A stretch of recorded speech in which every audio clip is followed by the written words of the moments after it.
Olá, pessoal, um prazer estar aqui com vocês, iniciando o nosso curso de português voltado para o CESP, especificamente gramática, não é? E aí, para a gente fazer o início desse curso, eu tenho duas informações importantes. Então, a primeira informação é sobre o material. Então, vocês vão receber 3 coisas. O primeiro material é que vem com os quadradinhos, não é? Como a gente chama, que são os slides, para que vocês possam acompanhar a aula, desenvolver melhor o raciocínio daquilo que está sendo apresentado, não é? E aí vocês não têm de ficar copiando tudo que está escrito, beleza? Segunda coisa que nós temos no material é um material complementar, não é? Esse material complementar não é necessário que você realmente o tenha em mão para poder assistir a aula. Não, esse material serve de subsídio para o seu estudo, tá? Eu vou falar bastante dele, inclusive. E o terceiro é um roteiro de estudo voltado para o CESP, né? Esse roteiro eu fiz para que você tenha consigo uma forma de lembrar como é elaborada a prova e quais os aspectos relevantes do seu estudo, certo? Assim você não esquece de qual é o foco que você tem de manter ao estudar para realizar uma prova dessa banca. Tranquilo? Mesmo com esse roteiro, a segunda informação que eu vou dar agora qual é? É justamente o segredo da prova do CESP. Não é segredo, né? Eu estou brincando, é claro, mas quando eu falo segredo é assim, às vezes a pessoa não consegue perceber direito como é que como que ela tem de se comportar, ou seja, como ela tem que estudar, como ela tem de raciocinar para responder às questões efetuadas por essa banca. Então, o que eu vou contar para vocês hoje é esse segredo. Então, como é que a gente faz para estudar para essa banca e como é que a gente procede à realização das questões. Então, com a filosofia dessa banca, já nesse primeiro momento, aí sim a gente pode começar o nosso curso sempre lembrando como é que o CESP vai pedir isso, professora, porque é sempre assim, né, minha gente? Só que vocês não se preocupem, porque como o nosso curso é voltado para essa banca, assim que eu dou a teoria, pensando nos pontos incidentes de prova, mas principalmente em como a questão vai ser elaborada, o que acontece? A gente tem aí o resgate teórico e, na sequência, nós teremos, em média, 10 questões daquele assunto para a gente poder responder. Então, vocês não vão precisar perguntar para mim, professora, mas como é que o CESP vai perguntar isso? Não, porque o nosso curso é para isso, para a gente poder desenvolver o nosso raciocínio em cima daquilo que o CESP cobra. Beleza? Então vamos lá. Primeira coisa, qual é o formato dessa prova, né? Essa prova tem 3 partes interessantes, ou diríamos 4 partes interessantes. A primeira parte é a apresentação do texto, que a primeira coisa que todo candidato faz, inclusive, é proceder à leitura dele. Eu já digo que não. Então, ó, por quê? Vamos entender. Nós temos o texto primeiro, depois vem as questões objetivas e nós podemos dividi-las em 2 partes. A primeira parte, questões de interpretação do texto. Segunda parte, questões gramaticais e de aspectos linguísticos do texto, certo? Então, nós diríamos uma parte ferramental, né? E por fim, quando o edital pede redação oficial, aí nós temos a 4ª parte, por isso que eu disse 3 ou 4 partes, certo? Então, essa 4ª parte da redação oficial já é um assunto bem específico, por isso que eu disse quando o edital pede. Tranquilo? Bom, tá, e aí? Não é tão diferente de outras bancas essa divisão da matéria de português na prova. Não, essa distribuição, essa divisão feita aí, que nós estamos realizando agora, é só para a gente já começar a visualizar a prova aqui junto com aquilo que eu vou dizer. Então, a prova abre com o texto, né? E aí, como eu disse, não necessariamente você tem de proceder à leitura dele imediatamente. Primeira coisa que todo candidato deve fazer, olhar para as questões e verificar se realmente o CESP colocou questões de interpretação e se essas questões vão exigir do candidato a leitura global do texto, certo? Eu estou dizendo isso principalmente porque na maioria das provas a gente tem mais de um texto apresentado, certo? E aí o examinador vai trabalhando com esse jogo de cintura. Às vezes ele coloca questões de interpretação e às vezes não. Então, fiquem atentos. Porque se não houver questões de interpretação que exijam a leitura de todo o texto, você nem vai ler o texto todo. Aliás, eu já recomendo o seguinte, você viu que existem questões de interpretação? Pula também, vai fazer as questões gramaticais. certo? Por quê? Porque assim você lê a prova de forma mais objetiva, ganha tempo e não se perde com muita informação. Porque depois que vocês leram todo o texto, vocês se atrapalham muito, certo? O que é comum, porque você já leu bastante coisa. Então, responda primeiramente a essas questões que são específicas da estrutura do texto, questões gramaticais voltadas para a elaboração do texto, tá certo? Mas aí vem sempre aquilo que eu digo. Ele falou para você olhar, por exemplo, na linha 3 do texto, a palavra devido a. Vamos fazer de conta. Você não vai olhar só a expressão devido a recomendada na questão, não. Não, professora, não. Você sempre vai ler um pouco antes e um pouco depois. Porque todo o aprendizado de gramática aí está agora dentro de um contexto. E aí, quando ele fala para você focar só uma expressão, se você não olhar o entorno dessa expressão dentro do texto, você pode cometer um problema, um deslize na questão, certo? Porque às vezes devido a tem um sentido, ou pelo menos uma função, vamos dizer assim, e às vezes tem outra função, pode acontecer. Então, fique atento a isso. A gente se fala assim, mas eu nunca vi forma diferente. Não é para você ter visto ou não, é para você avaliar como está no texto.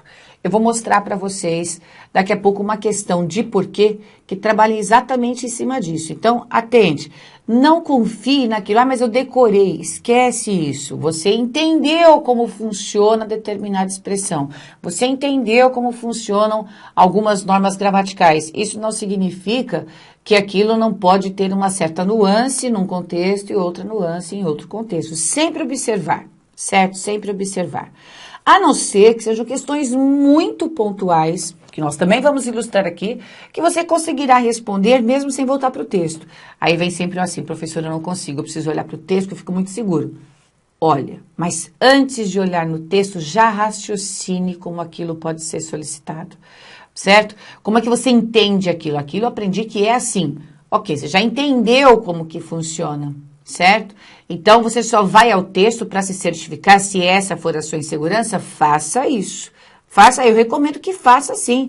Não é? Você não pode responder a uma questão de forma insegura, porque questões de certo e errado em especial, não as questões de teste, não é porque o CESP tem as duas versões de prova, mas a gente está aqui lembrando a de certo e errado que sai um pouco do convencional, não é? E que trabalha bem a filosofia da prova, tá certo? Para que a gente precise agora. Então, o que acontece? Fazendo esse ritmo, não é, como eu estou dizendo, de forma de pensar a prova, fica muito mais simples, certo? Por isso que eu falo, não adianta só eu ficar falando, a gente tem de fazer, não é? Para pôr a mão na massa para entender bem o que a professora está dizendo, não é? Mas vejam só.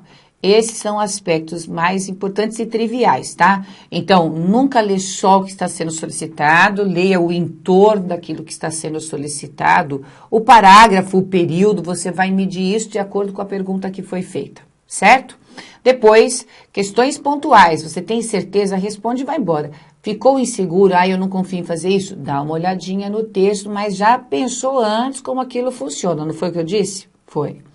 E aí, depois que você já tiver resolvido essas questões, aí você volta para a resolução das questões de interpretação. Porque assim, né, respondendo às questões de gramática, as questões pontuais, como eu disse, objetivas, né, que fazem você voltar para o texto, só ver um pedacinho dele, um pedacinho aqui, um pedacinho ali, de certa forma, você já foi agregando o entendimento desse texto, sem que tenha percebido, porque, como eu disse, a gente sai da escola achando que vai estudar gramática pela gramática, a regra pela regra, e não é. A gramática é a ferramenta, como eu disse, né? Para que a gente possa entender o texto e redigi-lo. Portanto, se você respondeu primeiramente as questões pontuais, gramaticais, depois, para você fazer o entendimento do texto e responder as questões de interpretação, vai ficar muito mais tranquilo, tenho certeza disso. Aí não vai ficar falando assim para mim, professor, eu tive que ler 3 vezes a prova não, o texto, 4 vezes. Gente, para com isso, é uma vez só, certo? Uma vez só. Então, vejam, como é que a gente faz para ler esse texto pensando em como você vai responder as questões depois? Então, veja bem, eu vou mostrar, inclusive, a filosofia dessa prova agora, já lendo o texto de uma prova que eu peguei, não é? Para a gente resolver. tá? É uma prova da EBC, ou seja, do CESP, feito pela instituição EBC. E aí, o que vai acontecer? Vocês vão perceber o seguinte, estou aqui procurando, né? Tem a sigla EBC, é a Empresa Brasil de Comunicação. Pronto, achei. E aí, o que acontece? A gente vai ler o texto e eu vou mostrar para vocês que a gramática vai nos servir de ferramenta, não é? E fará com que nós entendamos melhor o texto. Agora, vale lembrar uma coisa. O CESP já trabalha as questões nessa linha de raciocínio e por isso ele abre a prova com o texto, fazendo questões de interpretação. Na sequência, vem questões gramaticais, já trabalhando no meio delas as questões de coesão e coerência. Vejam, coesão é o nome que a gente dá para entender as relações entre as partes do texto. Então, nós temos as relações de sentido, certo? Mas nós temos as relações gramaticais. Eu estou dividindo assim para ficar mais didático para vocês, tá? Então, o que acontece? As relações gramaticais e vocabulares são responsáveis pela coesão textual. Então, quando eu uso qualquer conectivo que a língua portuguesa me oferece, eu já estou fazendo as relações entre as partes, ok? Então, se eu uso uma preposição, uma conjunção, um pronome, eu já estou relacionando palavras, relacionando orações, relacionando parágrafos, relacionando períodos, certo? Essa percepção a gente já tem de ter, inclusive, na leitura do próprio texto, tá? Isso vai facilitar. E a coerência, como ela se dá? A partir do momento que você entendeu as relações gramaticais, as relações vocabulares, você foi, na verdade, tirando do texto a ideia que ele apresentou. E as ideias, vejam, nós temos uma ideia principal e as ideias menores vão sendo correlacionadas pelos elementos de coesão que gera esse sentido do texto, trazendo à tona a ideia mais importante dele, tá certo? Então, como é que a gente faz isso, né, professora? Lembra que eu falei? Coesão, amarração, coerência é a gente relacionar pelo sentido, não é, que foi obtido das partes. Então, você fez a relação gramatical, tirou daí a ideia e as ideias que vão se completando umas com as outras, interligadas pelos elementos de coesão, fazem com que a sua leitura seja coerente. Tá certo?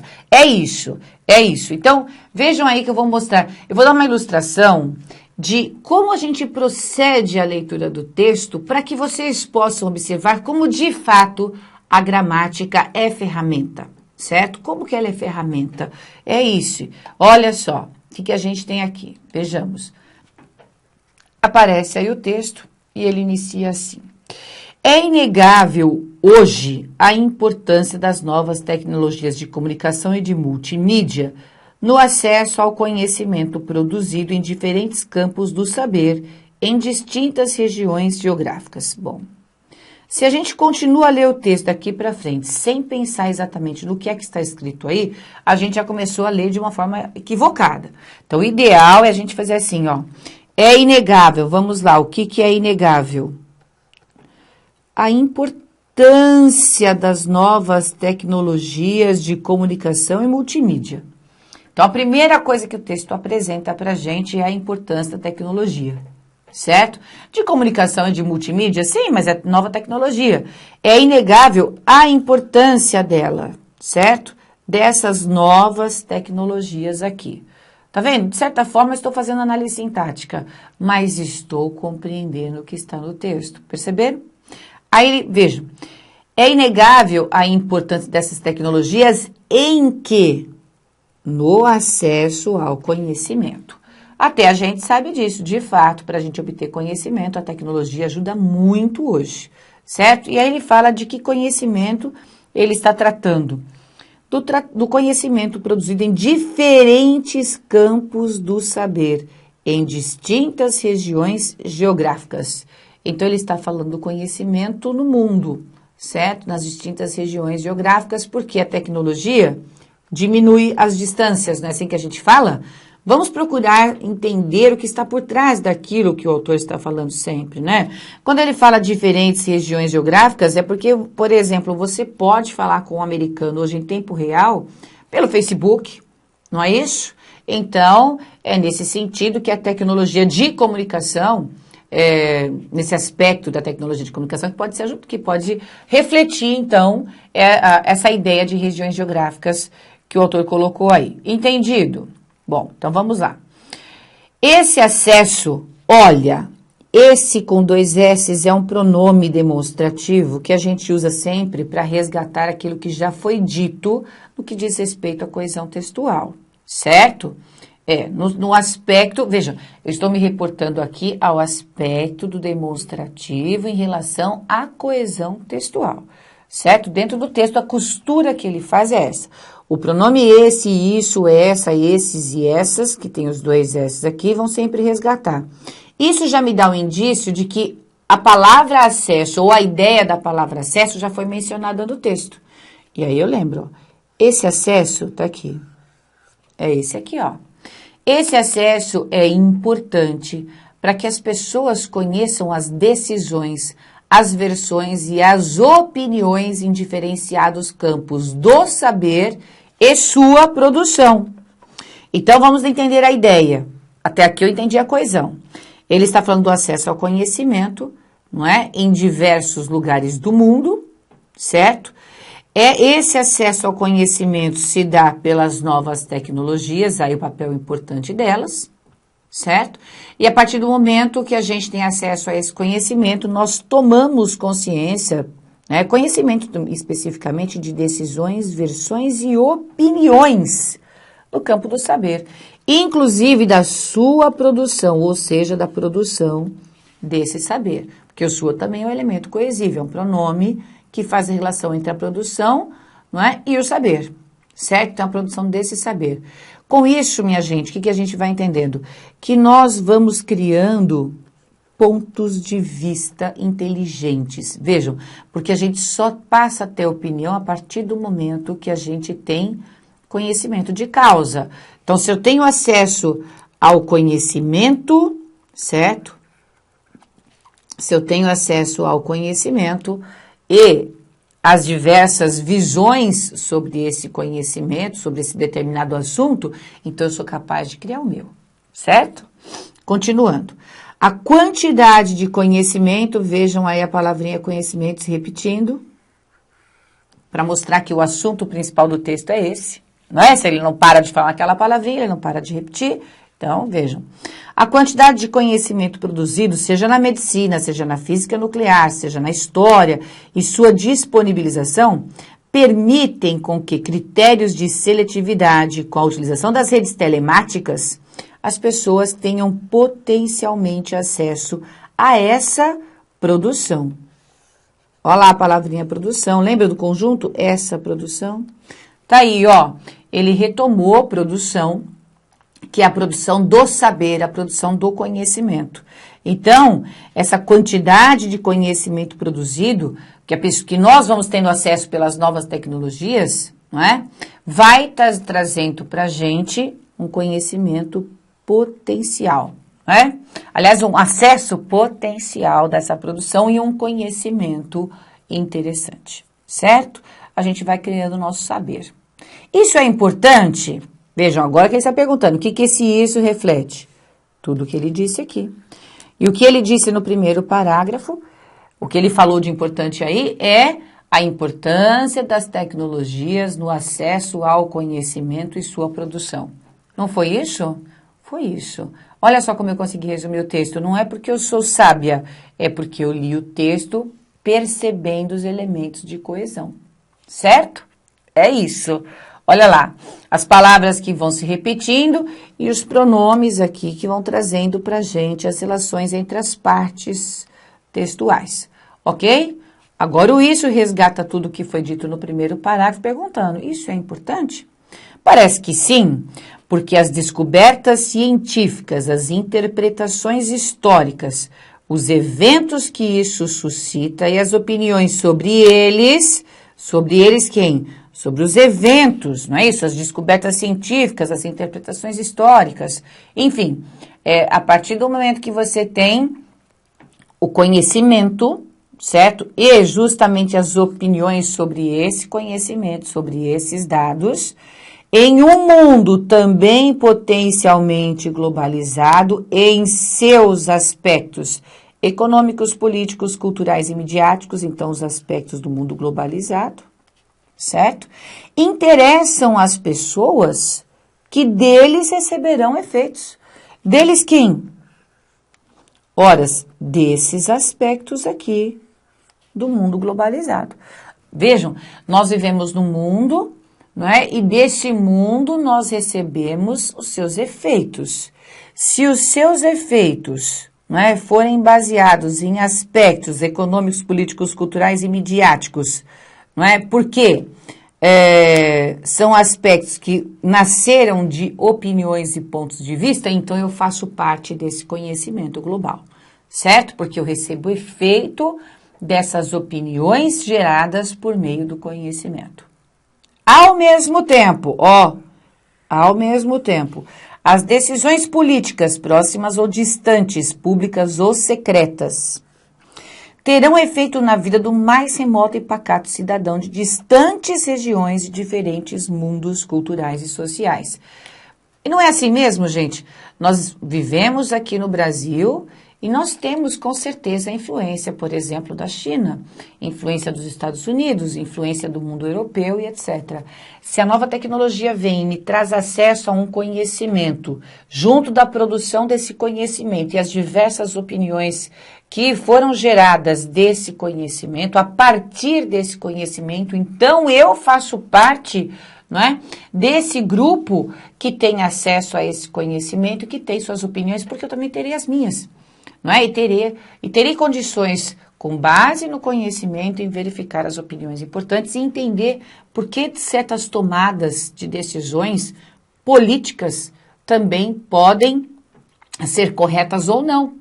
Então, eu só posso avaliar o que acontece no mundo se eu tenho conhecimento. E as novas tecnologias têm esse papel importante. Perceberam que eu estou com o texto na cabeça? Então, vejam que esses círculos que eu fui marcando, essas flechinhas, até me empolguei aqui na leitura do texto, em explicar o texto, mas vejam, esses elementos que eu fui circulando para vocês aí, essas flechinhas que eu fui fazendo, vejam só, elas são, na verdade, esse trabalho de coesão, tá? Pronto, aí fica mais fácil para a gente, então, entender como é que o texto acontece. Eu vou parar por aqui, porque é só uma demonstração, certo? A gente tem agora a finalização do texto, tá? Que fala pra gente ainda dessa importância do conhecimento em todos os campos, certo? A influência que nós temos do mundo como um todo. E aí, vejam, essa prova, ela foi aberta lá. Verifica-se com base na leitura do texto que a ética profissional na atividade jornalística é um tema tratado com superficialidade no meio acadêmico. Isso estava no último parágrafo, tá? Mas, enfim, é uma questão de interpretação. Aqui também, e aqui ainda nós temos a quarta questão de inferência, que trabalha com a dedução daquilo que você leu. Então, vejam, a pessoa apta a responder esse tipo de pergunta é aquela que sabe entender o texto, tirar dele as ideias principais, como a gente acabou de ilustrar aqui, com base na coerência nas relações de sentido e na coesão dos aspectos gramaticais que vão interligando o texto, não é? Vocês viram as palavras que foram se repetindo, os pronomes empregados, não é? Aqui nesse texto aconteceu mais isso. Já serviu de ilustração para aquilo que eu estava dizendo na parte teórica, né? Então, vejam, só a pessoa que faz essa leitura atenta, que vai ler uma vez só, e fazendo sozinha essa leitura é muito mais rápido do que essa que eu fiz agora de demonstração, ela está apta a responder essa questão de inferência, que é de dedução daquilo que foi entendido do texto, ok? Aí vem aí as questões subsequentes, como eu disse, e nós temos aqui a questão 5, 6 e 7, que são questões gramaticais. Então, vejam só, nessa questão 5, olha o que a gente tem. No período, parece que sim, porque tarará, receberão efeitos. Bom, isso aqui foi o que a gente leu nesse momento aqui do texto, ó. Eu vou até apagar aqui agora, para que a gente possa ter o texto limpo. Essa questão do porquê está aqui. Isso, o acesso ao conhecimento é importante? Olha como eu lembro disso, porque eu acabei de ler o texto. Parece que sim, porque as descobertas científicas, tarará, tarará, tarará, tarará, certo? E assim vai até o fim. Vejam que daqui do parece até efeitos, o que nós temos é uma resposta a essa pergunta que foi feita. É uma pergunta retórica, né? O autor do texto faz isso para chamar a atenção do leitor, para que ele possa acompanhar o sentido que existe de importância, nessa importância das novas tecnologias, tá? Então, aqui, ó o que ele está dizendo, desse trecho, então, né? Que é uma explicação, um esclarecimento à pergunta que foi feita, né? Então, a resposta a uma pergunta. Tudo bem? Aí diz assim, a substituição do ponto final por um ponto de interrogação. Aqui, ó. Então, no lugar desse ponto final, a gente colocar uma interrogação. Manteria a coerência do texto, mas, nesse caso, de acordo com a prescrição gramatical, o vocábulo porquê deveria ser grafado como porquê. Olha, só de a gente saber que o porquê, junto, sem acento, explica, então ele vai numa resposta. E o porquê vai, separado sem acento, né? Vai aparecer numa pergunta, muita gente aí já responde que esse item 5 está correto, tá? Muita gente já diria que esse item 5 está correto. Por quê? Ué, porque foi feita uma pergunta e nas perguntas a gente usa o porquê separado sem acento.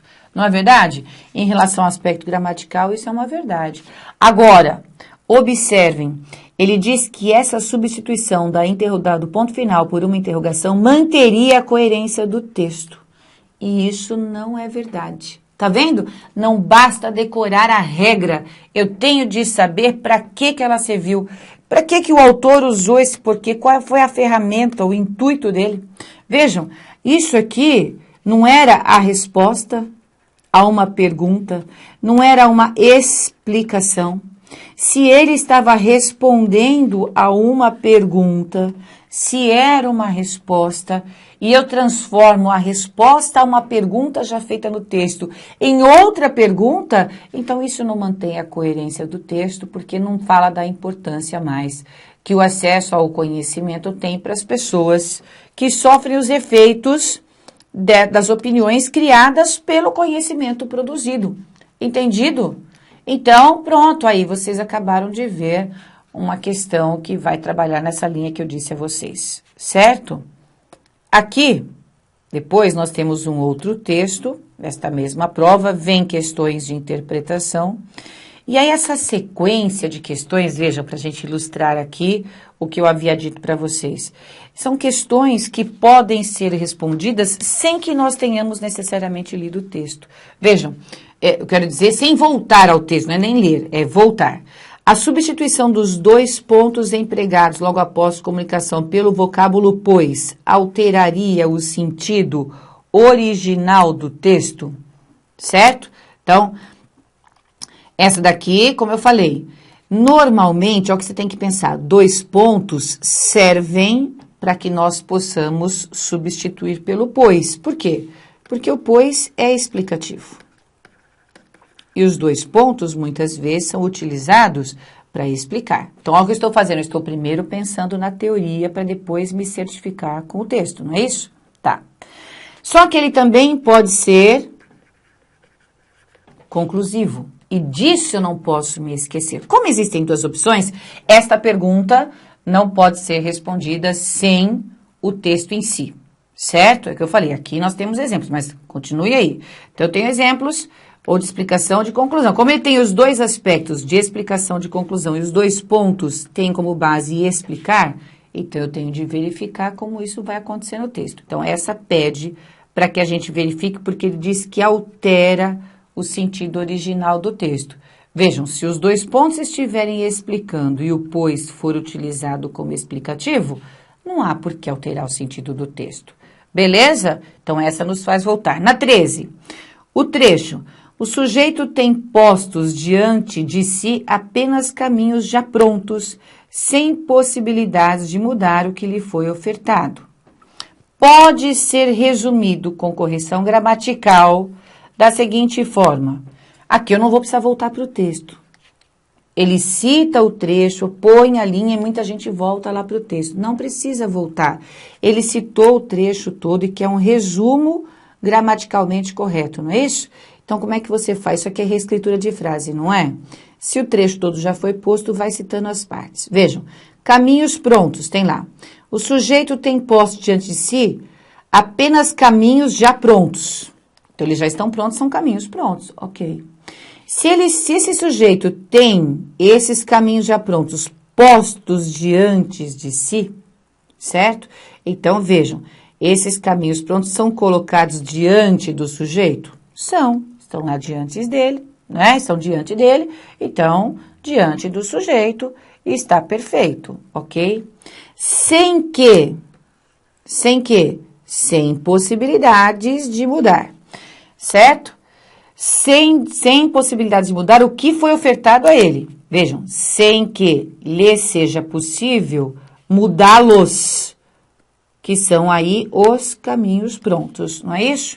Então, não será possível a ele, o lhe é um a ele, mudar esses caminhos, sem possibilidade de mudar o que lhe foi ofertado e o que foi ofertado a ele. Caminhos já prontos. Não é isso? Então, ó, é o item correto. Tudo bem? É assim que a gente tem que olhar para essas questões. Tá certo? Essa 14 também, orações. São tantos os espaços para a dita participação popular, não há espaços de visibilidade claros. São exemplos de oração sem sujeito? Não volta para o texto, pergunta para os verbos aqui. O que são tantos? Os espaços. Achei sujeito, é assim que a gente procura sujeito, perguntando para o verbo, não é? Há espaços, o que ele cobrou aqui de verdade de mim, candidata? Saber que o verbo haver aqui tem sentido de existir, e quando isso acontece, o verbo haver é impessoal e realmente não aceita sujeito. Mas observem, se eu li lá, o que é que são tantos, eu entendi que são os espaços sujeito, então o verbo ser tem sujeito, eu já poderia colocar errado na questão, não é isso? E eu só fui até o final para a gente ver as duas. Mas vejam só, se nesse primeiro item, é porque aqui, só para terminar, né, é sem sujeito, tá vendo? Verbo haver tem sentido de existir, é sem sujeito, não é isso? Então, beleza. Eu tô preocupada com o tempo, não é? E expliquei rapidinho aqui no final, mas vocês perceberam? Se eu leio a primeira frase, já vejo. O que são tantos os espaços? Horas tem sujeito, então o item está errado. Seja objetivo para responder.